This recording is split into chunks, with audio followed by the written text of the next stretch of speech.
Donc merci d'avoir répondu à notre invitation. Comme l'a dit tantôt Amadou Baroba, on aurait souhaité vous rencontrer dans d'autres circonstances. Mais Dieu a voulu qu'aujourd'hui, qu'on se rencontre pour débattre d'un sujet vraiment qu'on n'aimerait pas débattre dans un lieu aussi, une structure sainte, un lieu saint. Donc, il s'agit de, vous savez, tout le monde a appris, pas seulement au Sénégal. Le monde entier a appris que le calife de Médina Gounass, le calife général de Médina Gounass, Cheikh Ahmed Tidiane Ba, on dit souvent calife général de Médina Gounass, mais vous savez, quand on dit calife de Médina Gounass, ça va au-delà même des limites de Médina Gounass. Donc, il a été victime d'une agression sauvage perpétrée sur sa personne alors qu'il rentrait et qu'il revenait de la prière de la Tabaski. Sa voiture a été caillassée. Pour une première fois au Sénégal, un calife général qui est victime d'une agression aussi barbare et dans sa propre ville. Voilà pourquoi nous sommes aujourd'hui réunis pour débattre de ce sujet. Il y a eu beaucoup de versions. Beaucoup. Nous, on est là pour rétablir la vérité. Comme nous l'a appris notre calife, notre guide, il faut toujours, en toutes circonstances, dire la vérité. Il n'y a que la vérité qui triomphe. Le calife revenait de la mosquée. C'est vrai, les gens vont se poser des questions. Où étaient les forces de l'ordre? La gendarmerie était là-bas. En cours de route, arrivé à 150 mètres de la mosquée, après avoir pris départ, parce que vous savez, généralement les prières ne se font pas au niveau de la grande mosquée de Médina Gounass, mais se font dans un site dédié à cette prière, qu'on appelle communément un site dédié à cette prière. Alors, quand il a quitté le site, il revenait,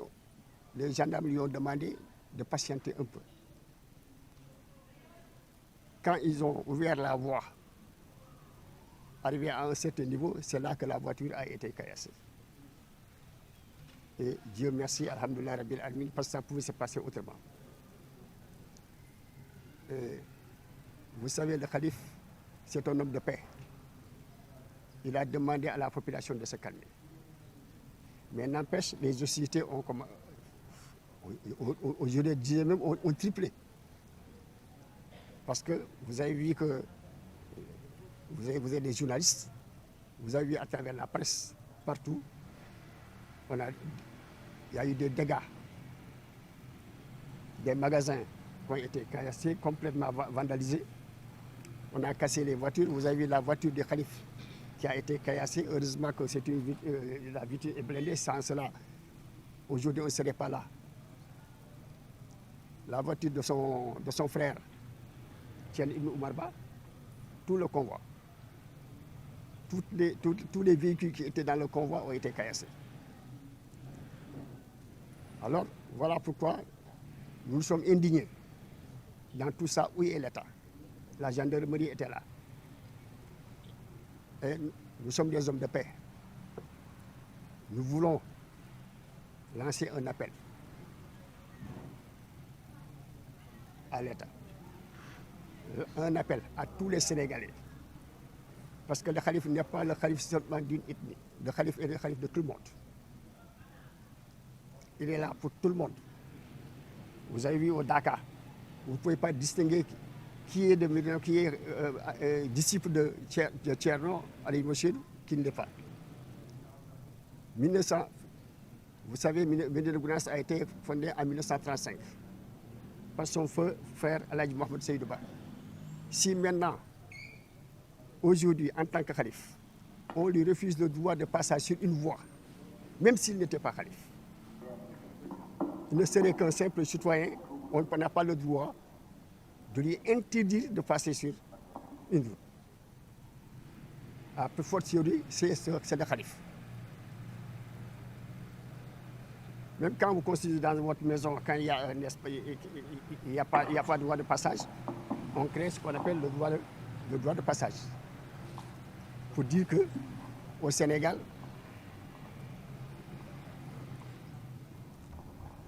on permet. Donc, au Sénégal, il y a une liberté de circuler. Donc, comment se fait-il que le calife, dans sa propre ville, qu'il soit agressé? Et au moment où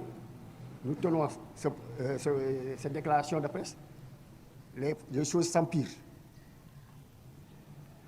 Le ministre de l'Intérieur, vous avez tous appris, présentement, il est à Médina Gounass. Le défi est aller plus loin. Même en présence du ministre de l'Intérieur, le ministre de l'Intérieur en personne a été caillassé. Ils ont jeté des pierres. Maintenant, on se demande dans quel pays on est. J'espère que le ministre de l'Intérieur, une fois rentré à Dakar, il prendra toutes les mesures nécessaires par rapport à ça. Donc voilà. Oui. Ensuite.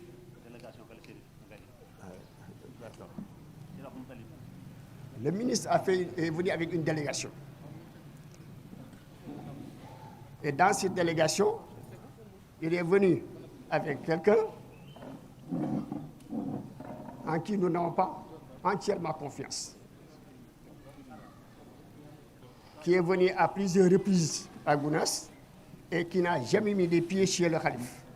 Et aujourd'hui, qui accompagne cette délégation, qui vient dire qu'il prône la paix. Alors qu'il s'est affiché pour un camp bien déterminé. Je veux nommer le capitaine Touré, que vous connaissez tous, qui a fait la une des journaux. Qu'est-ce qu'il avait à faire dans cette délégation? Voilà. Donc, nous sommes en droit de nous poser des questions. Qu'est-ce qui s'est passé? Qui est derrière, ou bien qui sont derrière ces gens? Parce que c'est un petit groupe de personnes. Nous sommes sûrs et certains que ce n'est pas de gaieté de cœur. Que tout le monde, même ceux qui ont agi, ils n'ont pas fait de gaieté de cœur. Parce qu'on ne veut pas indexer un groupe, on ne peut pas indexer une personne, mais on peut indexer un petit noyau de personnes qui est là, qui depuis un certain temps, pour des intérêts personnels, des intérêts politiques, qui veulent déstabiliser la cité. Là, voilà pourquoi nous sommes là, réunis, pour trouver une solution. Donc nous appelons l'État à plus de responsabilités. Parce que c'est un peu de responsabilité qui se pose. Nous sommes en droit de nous demander où va notre pays. Si même dans votre propre maison, dans votre cité, vous ne pouvez pas avoir la paix, à tout moment, on peut vous agresser, vous tuer, sans qu'il ne se passe rien. Alors, peut-être vous, pour la jeune génération, mais nous qui avons fait notre temps, on n'a pas connu ça dans notre jeunesse, nous n'avons jamais connu ces dérives-là. Donc, je crois que le ministre de l'Intérieur, il nous écoute, tout le Sénégal, il nous écoute. La diaspora nous écoute. Nous lançons un cri de cœur. C'est un cri de cœur que nous lançons aujourd'hui. Je crois qu'il y aura tout de suite certains qui vont prendre la parole, vont parler en pulaar, pour s'adresser à la communauté pulaar. Aussi, on va aussi faire un discours en wolof. Et nous espérons seulement que vous allez porter la nouvelle un peu partout. Comme il s'agit d'une déclaration de presse, ce n'est pas un point de presse. Et nous avons vu que dans les journaux, il y a eu beaucoup d'amalgames. Il y a eu des équipements que les gens ont voulu entretenir, que certains ont fait sciemment. Voilà pourquoi nous sommes là réunis, pour rétablir la vérité. Voilà ce que j'avais à dire. Assalamu alaikum wa rahmatullah.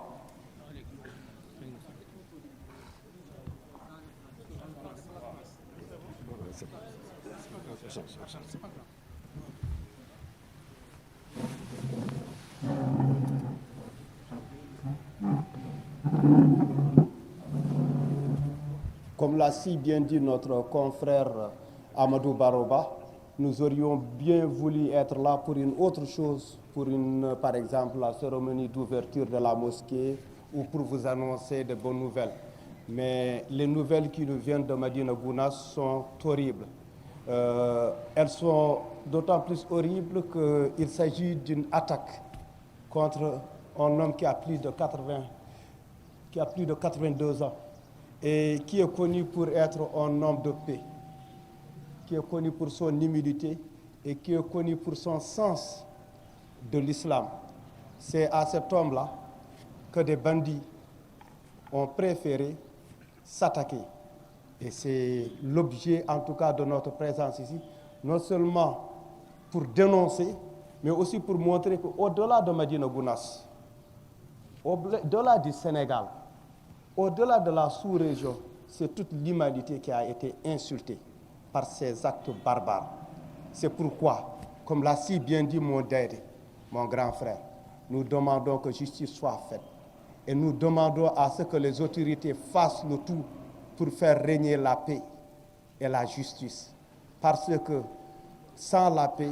il n'y aura pas de développement. Sans la paix, on ne pourra pas faire ce qu'on nous a enseigné de plus fondamental. L'enseignement fondamental de Thierno Siraji-Din, c'est la paix, c'est l'islam, c'est le bon voisinage. Vous savez tous, et pour tous ceux qui connaissent les gens du dental, nous sommes connus pour être des gens qui créent des symbioses, qui créent des liens entre les différents composants. Donc il ne s'agit pas ici, encore une fois, d'une guerre ethnique, il ne s'agit pas ici d'un conflit religieux, il s'agit tout simplement d'un banditisme qui a été orchestré par une personne qui voue une certaine jalousie pour le calife. C'est aussi simple que ça. Maintenant, cette personne a été aidée par un certain nombre de gens qui sont tapis dans l'ordre. Eh bien, ces personnes seront démasquées. Nous demandons que la justice, et nous demandons à l'État du Sénégal, aux États de la sous-région, de veiller à la paix et à la sécurité. Pour l'instant, nous continuons à croire que nous sommes dans un état de droit et que nous serons rétablis. Il y a même certains parmi nous qui ont commencé à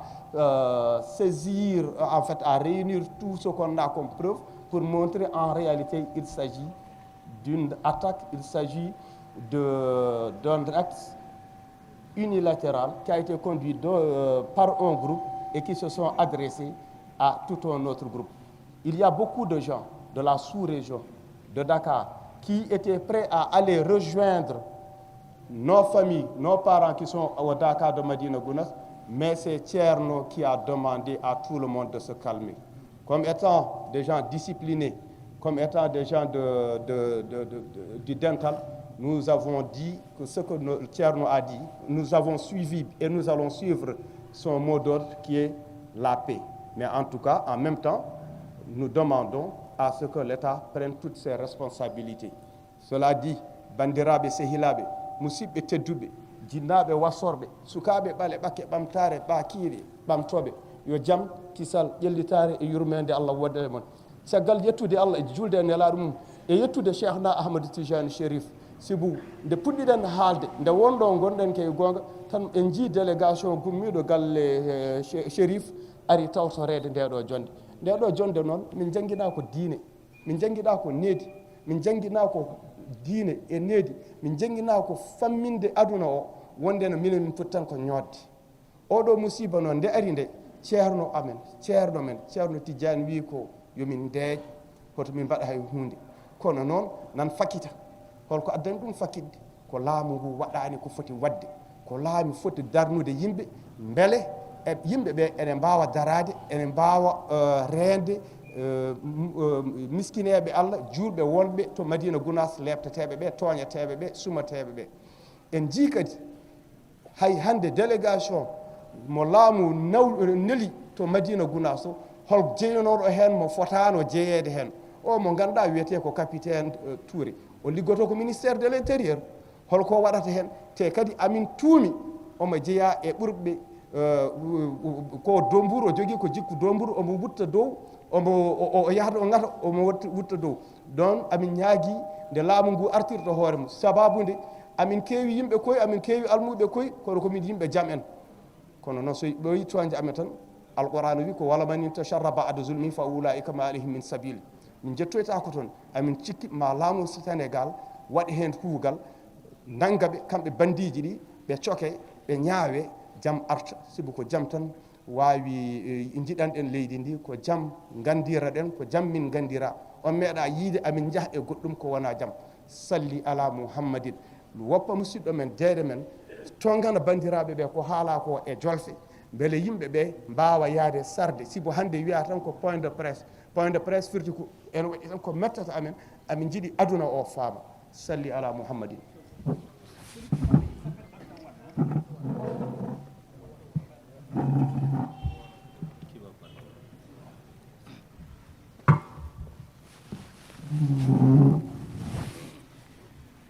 waaw mbooloo mi ñu ngi leen di nuyu ku nekk ñu ngi leen nuyu ci sa tur ak sa sant di leen dalal ci jumaa ji ni ñu ko waxee sànq ci kalaama français ak ci kalaama pulaar ñu jëm koo faram-fàccee ci wolof ñu jëm a tënk wax ji parce que tey xam ngeen ni bés bu tiis la bu ñu leen ooyee fi ci jumaa ji ni ko ci Amadou Baro Ba waxee sànq seen naataango bi bëggoon nañ leen dalal fii ci beneen anam comme ñu doon ubbee jumaa ji nga xam ne ñëppay bëgg waaye tey nit moom sa mbir yëpp yàlla moom mooy dogal lii la yàlla dogal tey démb dañuy julli tabaski ñuy balante ak ñëpp xam lan mooy tabaski képp koo xam ne nit nga jullit nga am nga lu pepp imaane bu laax saxoo xam nga lan mooy tabaski suñu xalif seen xalifu Sénégal yëpp xalif adduna bi yëpp parce que kenn réerewul mbir Dakar ñu ne Dakar Médina Gounass léegi ñëpp xam nañ ko nit ñi di jógee fu ne bàyyee ko fu ne ñu di ko uy si muy nitu yàlla moo xam ne jàmm dong la bëgg moom lay oote mu jógee juma wàccoo ak yàlla dogal dem juma xam ngeen ci Médina Gounass juma ji bu ñu julli plutôt tabaski duñ ko julli ci biir juma ji dafa am bërëb boo xam ne bu ñu jagalee julli tabaski ak korité léegi mu jógee ci site bu ñibbisi am ñu ko dogale waaye li ñu gën a jaaxal ci mbir mi gendarmerie nga fa woon te xam nañ dëkk bi nu mel kon boobu mënoon nañ jël ay matuwaay yoo xam ne ñoo am ay gendarme yu doy ñu ubbi bunt bi yéen presse bi yéen seen bopp relayé ngeen loolu wax ngeen li ngeen ci war a wax waaye coow ji dafa bëri moo tax ñu nañ toog ñu wax ni ñuy dëgg bi fu mu féete fekk yàlla dong moo tax ñuy wax parce que ñun loolu la ñu jàngal ci loolu la ñu yar wax nit ñi dëgg ku nekk nga dégg nga xam ku nangu nag bisimilah ku nangul aussi waaye dëgg bi nañ la ko wax parce que dëgg yàlla moo ko moom ci yàlla lay dellu Thierno mu ñëw ñu xaar lu ma mën a tuddee lu tubaab bi naan guet-apens parce que dañuy xaar bi Thierno ba oto yi dem ba nga xam ne soo ni diggante ñaari kii ñu tëj fii ñu commencé sànni ay xeer yàlla moo ci def sutura waaye xam ngeen Thierno tey jii at yu mu fi mu tey jii am ay 89 ans 90 ans muy mag yërëmoo ko amoo loo ko yéene muy xalifa diine boo xam ne bis bu ne moom du nelaw guddi du nelaw bëccëg mu ngi fexe yàlla xam ne yàlla moo tax may wax adduna bi yëpp bëggul kenn dafa bëggul ñëpp mucc ci safar ku mel noonu nga xam ne mu ngi lay liggéeyal nga yëg ko nga yëg ko yëg ku mu ngi lay ñaanal amoo loo ko yéene loolu faagaagal jël xeer ni ma ko waxee yàllaa ji su yàllaa nagul seen pexe parce que bu doo loolu tey jii bu ñu fi toogee leneen la ñuy wax waaye duñu am sax jote fu toog fi di wax ak yéen alhamdulilah rabbil alamin oto bi dal ci vitre bi nag c'est blindé loolu moom mooy chance coow ji bëri na lool seen bokk seen naataango yi am na si ñu bari ñoo xam ne ñoom lu nekk waxee nañ parce que lu gën a baax ci mbir nga ne journaliste nga da ngay tas xibaar na nga dem nga jëlee xibaar ba fi foofa nga jël lu baax waaye am na ñoo xam ne te ji dañuy uyoo loolu fekk duñu moom ñu gisul boppam duñu moom ñu yàqal ñi nga xam ne loolu mooy seen liggéey ñooñu nag ñoo tasaare waxee ko neneen xam nañ ne ñu ko def du ñëpp xam nañ dafa am ay mbooloo bu ndaw boo xam ne ci biir ñoom ñoo indi coow ji parce que ñun duñ ko mën a waxee question jalousie la xëy na Thierno am na xëy na ampleur boo xam ne fi mu ne mu ngi déranger ñu bëri ñun foofu lañ ko féete waaye comme suñuy xalif dafa ne na ngeen dal ngeen def jàmm man jàmm laa oote moo tax ñu déglu ci ñëpp ñu ne ci jàmm ñuy oote ci jàmm parce que yéen a yóbbu suñu kàddu fu ne pour mbooloo yi parce que ñu bëri oo nañu am na fu ne fu waaye bëgg a jóge fu ne pour dalal nit ñi ñoo xam ne ñu ngi ci jàmm Thierno mu ngi ci jàmm li ñu war a def nag ñun bu soobee yàlla mbooloo bi toog fii ci ndigalu xarit dañuy topp mbir mi bu jeex tak nguur gi day jeex ay responsabilités ñi nga xam ne def nañ ko ñu jéem a seet waaye li ci gën a ñaaw suñu xel mooy délégation bi ñu ànd ak ministre de l'intérieur ñu rax ci koo xam ne ñun ñëpp xam nañu ne wóor nañu ne moom àndul ak Thierno mu ñëw foofu lan la fa doon ut mooy capitaine Touré ñu ñëpp xam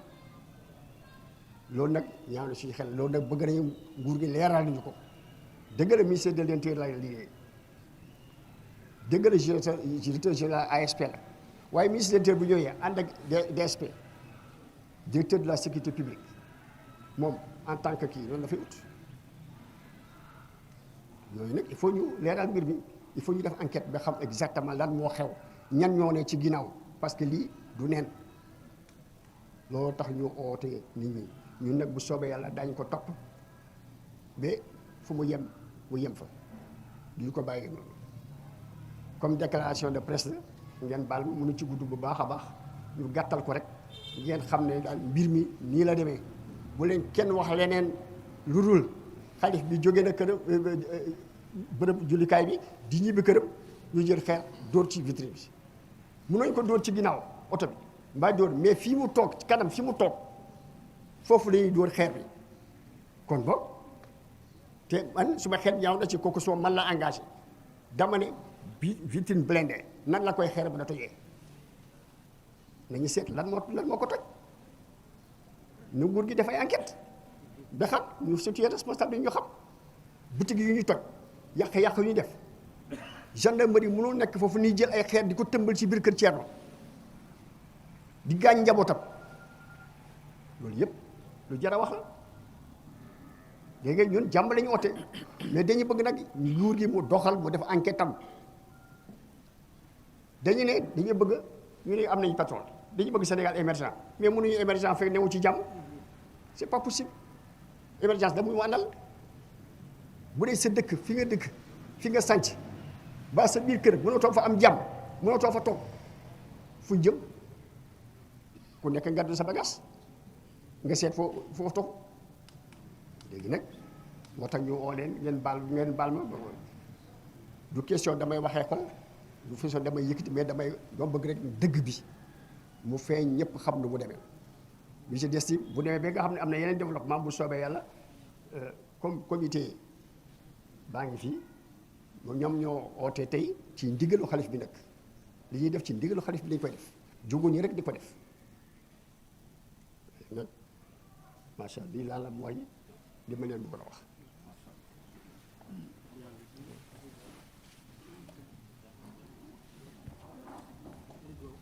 Je pense que, chers confrères, restez en contact avec Amadou Barrow. Il va vous envoyer toutes les déclarations. Il va aussi vous tenir informé de différentes étapes parce qu'en réalité, nous sommes dans une phase de combat, poli, combat assez organisé, un combat qui repose sur nos valeurs que sont la paix, l'islam, le bon voisinage et le respect fondamental des droits humains. Assalamu alaikum wa rahmatullah.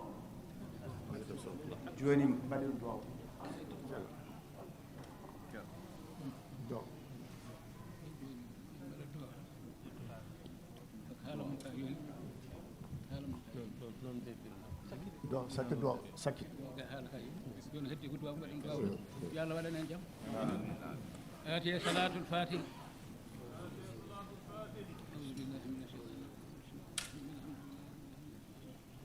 إياك نعبد اللهم صل على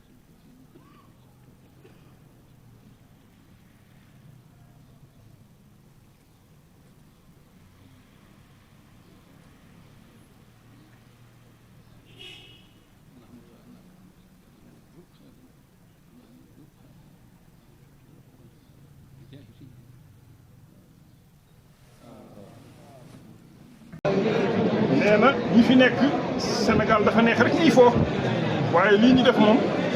Sénégal a neex rek ñuy foo waaye tegul fenn jaamu yàlla bu toll nii jóg dem jaamu ji yàlla ñëw di dellu si këram ay xale yu tegginu ñëw di ko sànni ay xeer loolu musiba la de musiba la de musiba la de musiba la de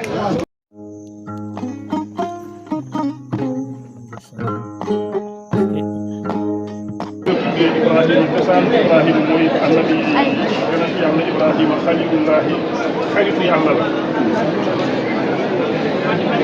Ibrahima yàlla moo ko def ni xaritam nee na nit ku nekk xam na ne sa xarit da nga koy bëgg xaritam nee na nit ku nekk xam na ne sa xarit da nga koy bëgg yàlla ni mu toll ci màggaayam yàlla moo sàkk yëpp juróom-ñaari asamaan yi yàlla moo ko sàkk juróom-ñaari suuf yi tam yàlla moo leen sàkk nee na ñun ñu nekk fii ne suuf bi nga xam ne moom la ñu nekk di dox ci kawam lu néew la par rapport ak yeneen juróom-benn yi des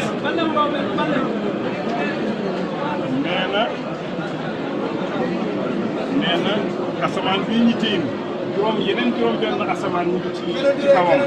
suuf si ñu teg suñu tànk yeneen juróom-benn suuf ñu ngi ci suufam mu ànd mu boole ko mu nekk juróom-ñaar nee na yàlla kese moo sàkk lii yëpp nee na asamaan yii ak suuf juróom-ñaari asamaan yii ak juróom-ñaari suuf yii li fi nekk ci ay mbindeefu yàlla kenn xamul naka la toll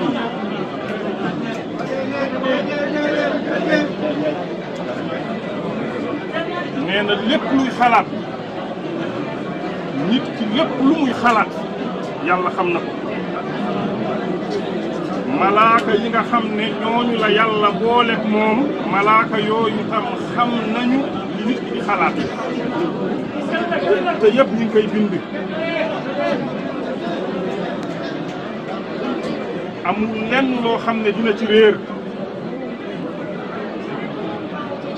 malaaka yooyu ku nekk bés bu nekk ñu ngi nekk ak jaam bi lépp lu jaam bi def ñu ngi koy bind te suñu bindee ba pare suñu demee duñu dellu si mukk yàlla sàkkaatam yeneen malaaka ñëw nekk ak moom ñooñu tam bés bu ñu demee ñeneen tam ñëw noonu rek ba dund nit ki jeex nee na nit ku nekk li nit ñi bëri yëpp ku nekk ci nit ñi noonu la yàlla nekk ak moom ci malaaka yooyu ku nekk ci ñoom yàlla bi nga ko boole ay malaaka fukk nekk ak moom bëccëg fukk nekk ak moom guddi su ñooñu demee ñeneen ñëwaat te ñëpp ñu dem bu ñu dellu si ba faw nee na lii fi def mosu fee def lii fi am tey mosu fee am nee na mi ngi laaj nag lii fi am lan mooy sababam nee na yàlla kenn la ñun ñëpp yàlla benn bi nañuy jaamu yàlla moo wax ñun ñëpp nañu booloo dajaloo jaamu ko ci biir mbooloo su fekkente ne ci biir mbooloo am na ñoo xam ne xotti nañ mbooloo bi ñu ne ñoom génn nañ ci mbooloo bi dañuy nekk seen boor ñu nekk ci seen boor yi fekk nag yéen ak ñoom yéen a dëkk ci benn dëkk yéen a bokk tam lépp yéen a ànd tam ci lépp mënoo leen tàqalikoo mënoo leen tasaaroo yàlla moo ko def nee na loolu yàlla nañu yàlla wattu nee na Madina Gunaas li fi nekk du ay nit ñoo fexe def ko sakantuma nag nit ñooñu fexe def ko nit ñooñu tam dajaloo fecci loolu nee na yàlla kenn mi nga xam ne moo moom lépp te itam moo attan lépp yàlla boobu de moo def lii nee na yàlla béréb yi nekk ci biir àdduna bi yëpp béréb bu nekk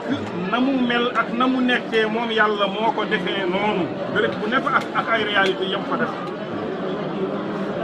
nee na fii Medina Gunaas àll neen la woon kenn mësu fee dëkk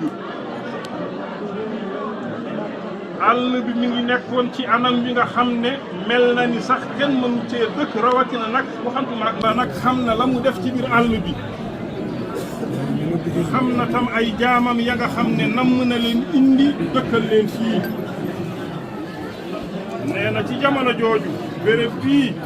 gox gi ay nit bëri wuñu fi ñi nekk tam ci biir béréb bi tam ay jullit bëri wuñu ci nee na mbir mu nekk nag na mu nekkee woon ak na mu melee woon suñ koy nettali ci anam woowu nañ koy nettalee nag fekkonte ne loolu nañ xam te loolu nañ bind tam loolu moo nekk tam yàlla dogal nag yàlla indi Ceerno Cheikh Alhaaj Mouhamed Saïd radiyallahu taala anhu ci teraanga ki nga xam ne moo fi nekkoon chef de canton mooy Yero Dieynaba Sabally Yero Dieynaba Sabally dem gis autorité yi nekkoon Wélingara ba autorité yi nekkoon Wélingara jox ndigal Ceerno Cheikh Alhaaj Mouhamed Saïd dina dëkk ci béréb bii moom mu ñëw gor ñëw dëkk fi ña nga xam ne ñooñu la nekkaloon ci Madina Seydil Hadji Ali balaa muy ñëw fii ñooñu tam bi ñu déggee ne installé na ñëw na fii ñoom tam ñëw fekk si ko fii ginnaaw loolu nag muy jëf di liggéey la nga xam ne loolu la ko yàlla liggéeyaloo muy dem di seeg nit ñi di waxtaan ak ñoom di leen gaaral l'islam bi dalee ko fii nag da jigéen Guinée Bissau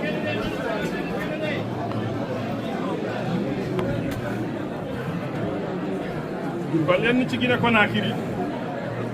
ak Gambie muy dem di dem ba Mauritanie ba di ci bëri nit ñi di ko gis naw ko bëgg ko ñëw gàddaay fii dëkk ak moom fii ginnaaw loolu tam muy sanc ay yeneen béréb ci ay yeneen dëkk ci béréb yi nee na sanc na lu mat juróom fukki dëkk ak juróom lu ko ëpp balaa muy dellu àdduna balaa muy dellu ci yàlla ginnaawam tam am na ay yeneen dëkk yu ñu sanc loolu nag di dox ba ñu yegg fii tey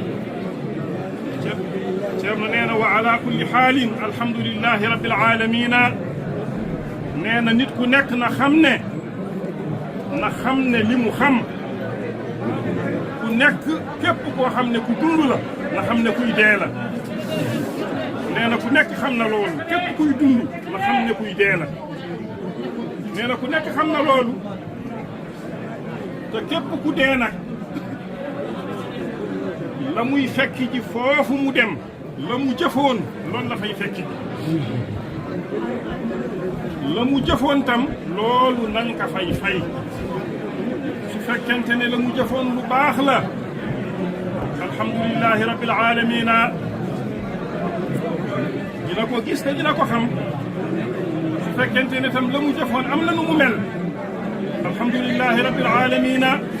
dina ko gis te dina ko xam alhamdulillahi rabbil alamina allahumma salli ala sayyidina muhammadin wa sallim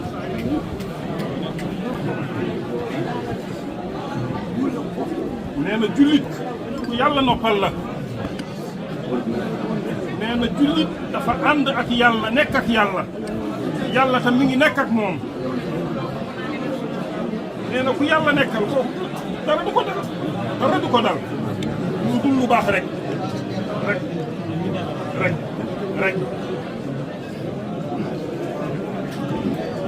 yàlla wax na ne ci alquran ne maa yafaalu llahu bi azabikum in shakartum wa amantum wa kaana allahu shakiran alima nee na yàlla nee na amul lenn lu yàlla di def ci mbugal leen su fekkente ne yéen nit ñi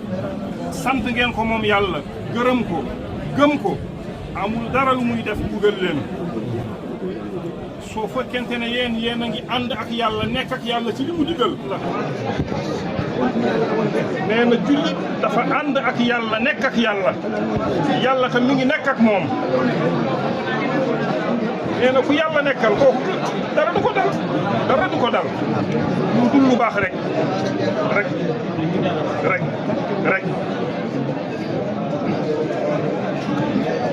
yàlla wax na ne ci alquran ne maa yafaalu llahu bi azabikum in shakartum wa amantum wa kaana allahu shakiran alima nee na yàlla nee na amul lenn lu yàlla di def ci mbugal leen su fekkente ne yéen nit ñi sant ngeen ko moom yàlla gërëm ko gëm ko amul dara lu muy def mbugal leen soo fekkente ne yéen a ngi ànd ak yàlla nekk ak yàlla ci li mu digal yàlla amul lenn lu muy def ci mbugal leen alhamdulillahi rabbil alamina o tuuri ɗo laabi kay aha kay su fekkente ne grenade lacrymogène yi ñi sànni nañ ko benn yoon comme que ci mbooloo bu mel nii la bu ay nit ñoo xam ne dañuy nekk di manifester wala di yàq pour disperser leen rek fekk ne sànni nañ gaz yi benn yoon rek nee na ñi fi nekk Sénégal dafa neex rek ñuy foo waaye lii ñu def moom Sénégal a neex rek ñuy foo waaye teguwul fenn jaamu yàlla bu toll nii jóg dem jaamu ji yàlla ñëw di dellu si këram ay xale yu tegginu ñëw di ko sànni ay xeer loolu musiba la de musiba la de musiba la de musiba la de